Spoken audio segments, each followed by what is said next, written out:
इनमें से कल को अगर किसी एक को भी जमानत मिल जाती है तो इसके जिम्मेदार 80% हिंदू भी होंगे,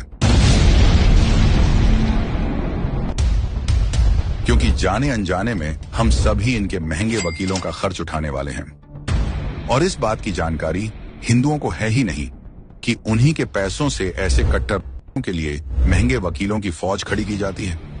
सीट की बेल्ट बांध लो चमचों, क्योंकि तुम्हारे आकाओं का एक और चिट्ठा खुलने जा रहा है। इससे पहले आप कांग्रेस की घटिया करतूतें जानो, पहले आप ये जानिए कि ये हलाल प्रोडक्ट होता क्या है। हलाल यानी ऐसे प्रोडक्ट जो खास वर्ग के नियमों के अनुसार बनाया गया हो, तभी खास वर्ग के लोग उसे इस्तेमाल करेंगे।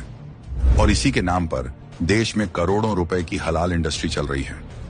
और इस इंडस्ट्री की कीमत उन हिंदुओं से वसूली जा रही है जिन्हें हलाल सर्टिफिकेशन से कोई लेना देना ही नहीं है। इंदिरा के काल 1974 से पहले भारत में हलाल सर्टिफिकेशन नाम की कोई चीज ही नहीं थी। मतलब कि कांग्रेस के काल में एक नया हलाल बाजार तैयार करने की नींव रखी गई। 1993 तक ये सिर्फ मांस तक सीमित थी, लेकिन उसके बाद तुष्टिकरण के लिए कांग्रेस सरकारों ने और चीजों में इस्तेमाल करने की छूट दे दी। भारत में जमात उलेमा ए हिंद जैसे संस्थान हलाल सर्टिफिकेशन देती है और बदले में कंपनियों से मोटा रकम लेती है,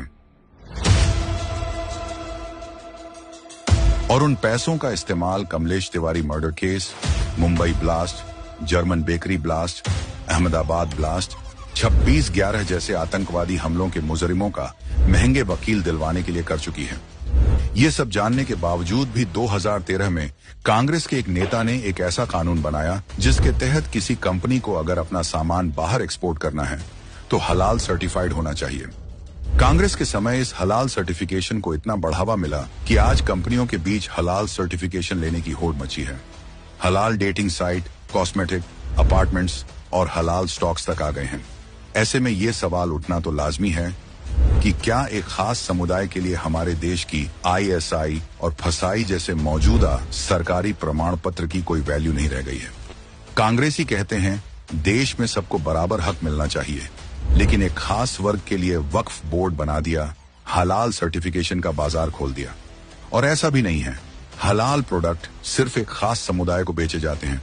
आपको शायद अंदाजा भी नहीं है, लेकिन लाल शरबत जैसी हलाल सर्टिफाइड प्रोडक्ट खरीदने के कारण एक पत्थरबाज बाहर घूम रहा होगा। कितने ब्लास्ट के आरोपियों की कोर्ट की फीस भरी जा रही होगी।